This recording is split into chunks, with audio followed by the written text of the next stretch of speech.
کام میرا کرو اور ذکر میرے مصطفیٰ کا کرو.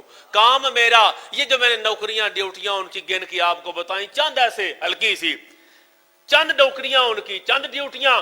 کسی کو اللہ نے کھڑا کیا ہوا ہے، تو حالت قیام میں ہے، اس کی ساری زندگی قیام میں گزر جائے گی.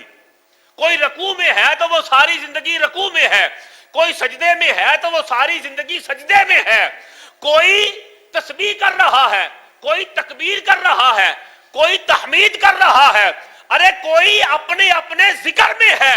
ارے یہ تو مسلم تمہیں مبارک ہو، فرشتہ ہو کر بھی قیام کر رہا ہے، رکوع نصیب میں نہیں، رکوع کر رہا ہے، سجدہ نصیب میں نہیں، تکبیر کر رہا ہے، تحمید اس کے نصیب میں نہیں. ارے یہ تو تیرے نصیب ہے. اللہ نے تمہیں نماز کا تحفہ دیا، ایک ہی تحفے کے اندر ساری نمازوں کو، عبادات کو، بندگی کے سارے اندازوں کو جمع کر کے مصطفیٰ کریم کی امت کو تحفہ دے دیا.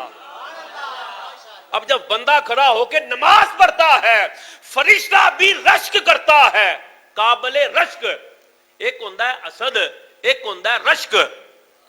رشک یہ ہوتا ہے کہ جتنی خوبصورت آواز اللہ نے شیخ تصور اقبال قادری کو دی ہے، اللہ اس کی آواز بھی سلامت رہے، اس جیسی آواز مجھے بھی عطا فرما. یہ ہے رشک. اور حسد یہ ہے کہ یا اللہ میں نے لبے نہ لبے ایدہ گلا تے خراب ہوئے. یہ حسد ہے. ارے یہ فرشتے بھی رشک کرتے ہیں نمازی جب تو کھڑا ہو کے کبھی قیام کرتا ہے، کبھی رکوع کرتا ہے، کبھی سجدہ کرتا ہے، کبھی تکبیر کہتا ہے، کبھی تحمید کرتا ہے، کبھی اتحیات بیٹھتا ہے اور کبھی لمبے سجدے کرتا ہے. جب تو سجدے میں ہے تو قیام والا فرشتہ رشک کرتا ہے، جب تو قیام میں ہے رکوع والا سجدہ فرشتہ وہ رشک کرتا ہے. ارے انسان، تو جب نماز پڑھتا ہے تو قابل رشک ہے. اللہ کا فرشتہ ہو کر بھی تجھے دیکھ کے رشک کرتا ہے.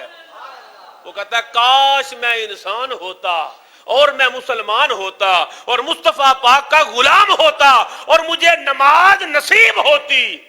جب بندہ نماز میں ہو تو فرشتوں کے لیے بھی قابل رشک بن جاتا ہے.